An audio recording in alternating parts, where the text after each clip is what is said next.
সার্বিক হয়ে উঠতে বাধ্য হবে।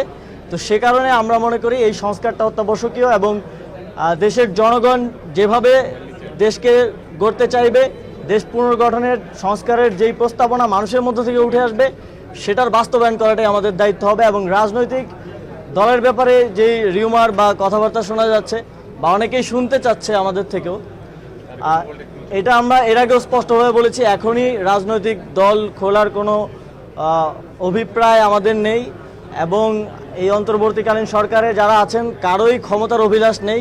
আপনারা জানেন সবারই যার যার পেশাগত জীবন আছে এবং সবাই সেখানে ফিরে যেতে চায়, কিন্তু দেশের মানুষ একটি অভ্যুত্থানের মধ্য দিয়ে যে দায়িত্বটাই অন্তর্বর্তীকালীন সরকারকে দিয়েছে সেটি যথাযথভাবে পালন করে মানুষের সেই আশা আকাঙ্ক্ষার প্রতিফলন ঘটিয়ে একটি নির্বাচনের মাধ্যমে একটি গণতান্ত্রিক সরকারের হাতে ক্ষমতা হস্তান্তর করাই আমাদের লক্ষ্য।